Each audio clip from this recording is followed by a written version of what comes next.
এখন সাংঘাতিক অবিশ্বাস্য যুদ্ধ এখন হ'ল। মই এতিয়াও বিশ্বাস কৰিব পৰা নাই।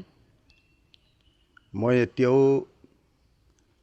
বিশ্বাস কৰিব পৰা নাই যে বিজেপিয়ে ইমান বেছি সিট, ইতিহাসৰ আটাইতকৈ বেছিকৈ সিট তেওঁলোকে পালে, আৰু আমাৰ বিৰোধী কংগ্ৰেছ দলে ইতিহাসৰ আটাইতকৈ নিম্নতম সিট তেওঁলোকে পালে। মই এতিয়াও বিশ্বাস কৰিব পৰা নাই। মই আমাৰ শিৱসাগৰ বিধানসভা সমষ্টিত 30,000 ভোটৰ ব্যৱধানত জয়ী হ'ম বুলি আশা কৰিছিলোঁ। জয়ী হ'লোঁ প্ৰায় 18,000 ভোটত।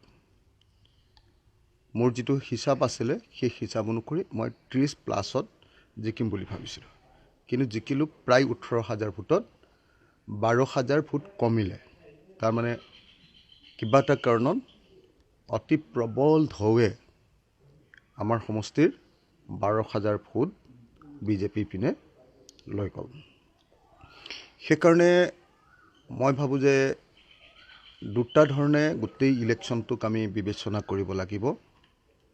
এটা হ'ল টেকনিকেল ছাইড, যে কিবা গণ্ডগোল আছে নেকি সেই দিশটো এবাৰ ভালকৈ চোৱা চিতা কৰাৰ দৰকাৰ। কিন্তু তাতকৈ গুৰুত্বপূৰ্ণ দিশটো হ'ল যে সমষ্টিৰ পুনৰ্নিৰ্ধাৰণ, SR, আপোনাৰ প্ৰত্যেকগৰাকী মহিলাৰ হাতত 9,000 আৰু 10,000কৈ টকা তুলি দিয়াৰ ঘটনা,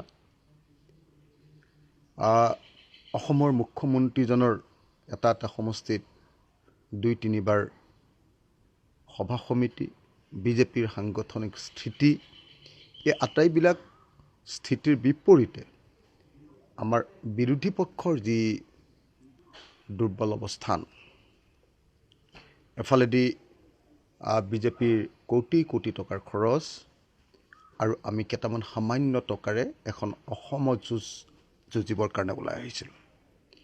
এফালেদি আমাৰ দীৰ্ঘদিন ধৰি হতাশ হৈ থকা কৰ্মী, আৰু আনফালেদি মন কী বাত আদিৰ জৰিয়তে ডেইলি ইগনাইট কৰি থকা, ডেইলি খাৰ বাৰুদ দি থকা তেওঁলোকৰ এটা বাহিনী।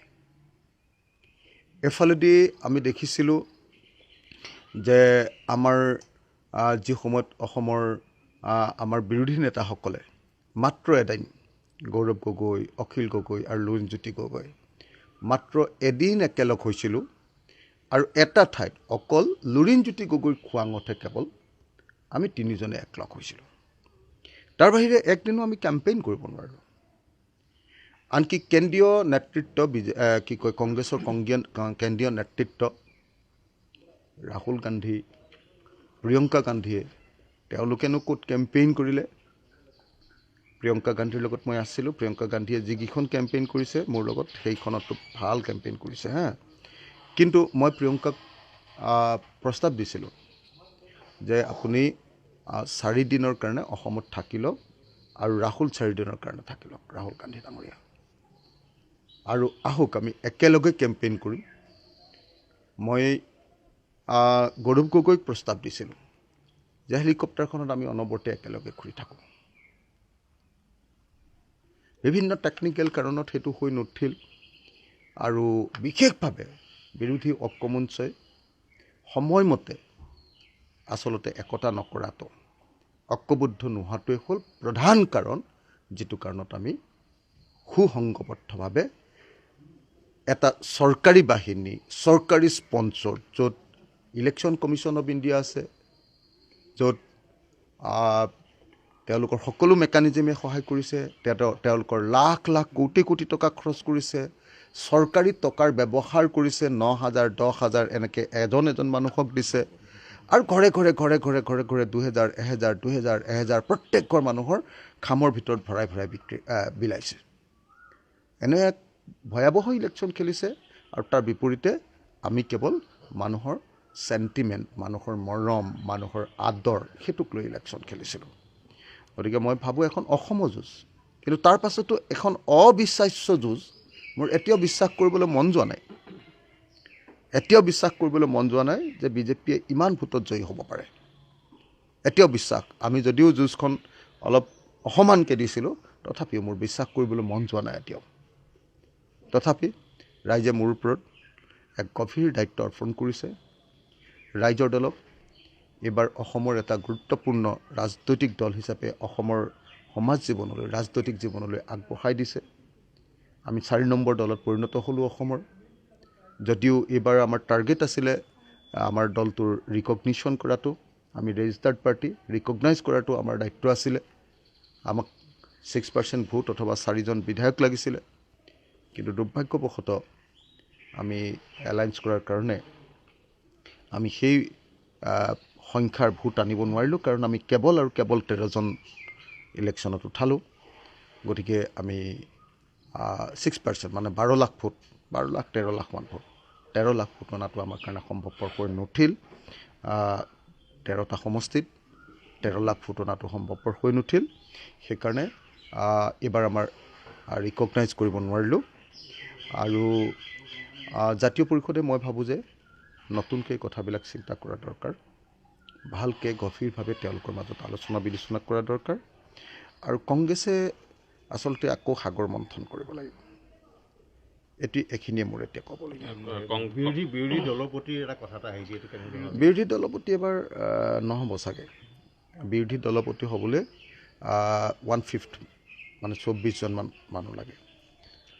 1/5 5/1 হা। আৰু এটা কথা উত্থাপন হৈছে যে এবাৰ বিধানসভাত মাইনৰিটি সংখ্যা বৃদ্ধি হ'ল, বিৰোধী কি ক'ব?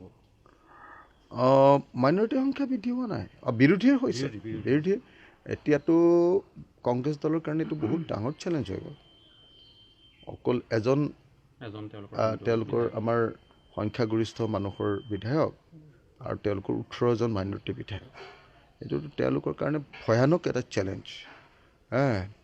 এই কথাটো কংগ্ৰেছক আমি আগতে কৈছিলোঁ, ইলেকশ্যনৰ আগত মই বাৰম্বাৰ কৈছিলোঁ। লাষ্টত চাব, বাৰম্বাৰ কৈছিলোঁ, সুধি চাওক আপোনালোকে হয় নে নহয়।